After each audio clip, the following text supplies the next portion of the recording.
Praise the Lord, everyone. This is Evangelist Walesa Norris, and I am coming to you guys today with my message of today.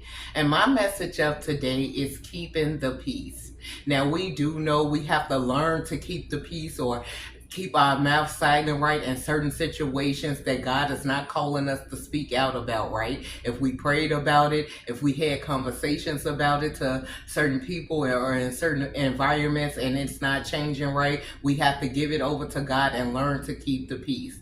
We do know Jesus is called the Prince of Peace, right? Where God dwells, right, it's peaceful, it's loving, it's caring, it's compromising, and this is why he teaches us, right, when we come from one way of the world into the spiritual world, right, to learn to be compromising, to be understanding, to be a helping hand, because you never know what you may face in the future, or whatever you do may not work out right, or what you're planning, right, because God's ways is not our ways. He let us know that in the Bible, right? He is a God of mercy, of grace. He understands that we come from different backgrounds, different places, right, and certain things we have to unlearn so we can learn the spiritual way of being, right, in order to keep the peace and get our blessings and receive our blessings, right, and be peaceful, compromising people. Now, God is not saying he wants you to overlook every offense, but he do tell you it's a time and place for everything, right? We don't want to sit back and overlook everything and act like we don't see wrongdoing that's constantly going on.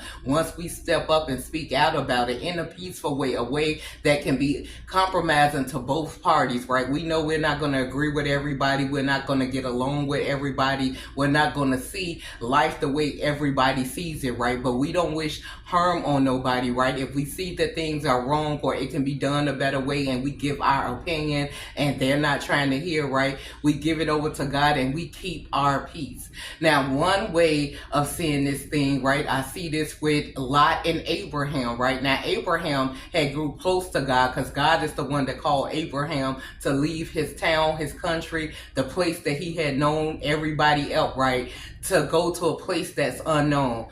Abraham decided that he wanted to bring Lot, his nephew, with him, right? Because he wanted at least one family member to get the blessings of God that he seen that maybe, he seen the potential in him, that he can grow, that he would listen, right? That he would try to do the right things, right? So when Abraham brings Lot with him, a fight ensues, right, between the people that they got working for them, right, because God is blessing both of them because they have the fear of the Lord, right, and they are faithful to God. They are praying and they are working. So now their teammates are getting into it, right? Maybe one saying I'm the better than the other, well, Abraham better than Lot. But because Abraham had experience with God before Lot even did, right, we don't know if Lot was so close to God, right, because if he was, right, he would have invited God and his decision making on where did God want him to go. Abraham only moved off what God told him to do, right? And because God knew Abraham's heart, right, and God had gave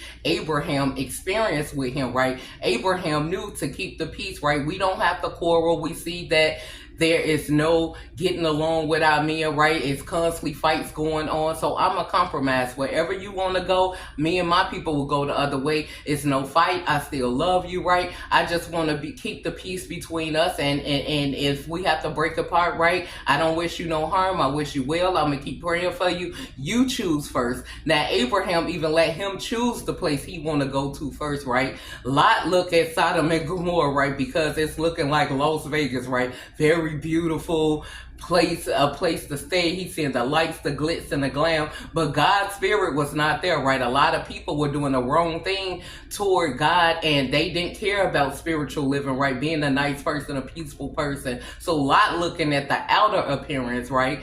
But Abraham in this land where it don't have no glitz and glamour, just by the sight of it, right? You looking like it's just pure land and weeds, right? But God is like, this the place you're gonna get blessed, right? So Lot not understanding God, or even going to God about where they should separate from. He was grateful for the blessing that God blessed him, right? For choosing his uncle Abraham and then letting the blessing flow on him because he was connected to Abraham. But because the people they had working for them kept getting into it, it was causing a quarrel. And we do know God don't bless mess, right? Now, we can't be 100% positive all the time. Sometimes we have our mood swings, right? Sometimes we have our negative ways. But we have to remember, we have to come back to a peaceful place, something that will compromise in every situation, right, where each party involved will be okay, even if we have to walk away from each other like Abraham had, right? But we're not going to wish harm on each other. It just didn't work out, and I wish you the best. I'm going my way, you go your way.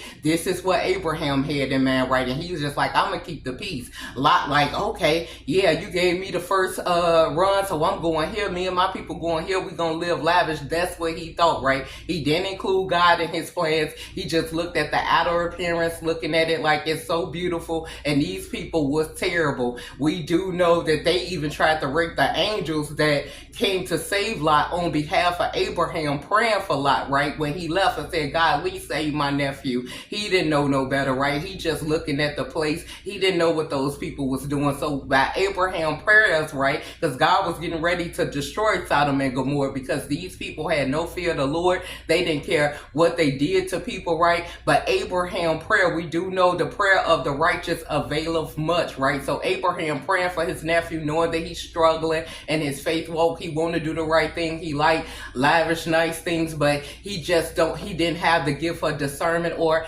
had built their relationship with God. He was only riding Abraham's coat, right? Because Abraham had that relationship with God. So God answered Abraham's prayer, went and saved Lot, right, from Sodom and Gomorrah before he destroyed it, because those people were terrible. So we do know God tells us in Psalm 120, right, when I speak, it's for peace, but when I speak, they are for war, right? So one sign that God is working with you and helping you change your ways, right, is how you come to bring the peace in situations, right? If you have to stand up for what's right, it's not to belittle people or put them down, but help them understand the way they doing things or going about things is wrong, and they can be done much better, because you want to see them get blessed. You want to see them have a good outcome. Now, if you told them and they don't like it, right, and they snapping or they don't want to hear you, then you pray and let it go with God, right? Long as you keep the peace. Soon as Lot left Abraham, right, God said, look around you. I'm going to bless you so much, you and your descendants, this whole land going to be yours, because he knew Abraham's heart.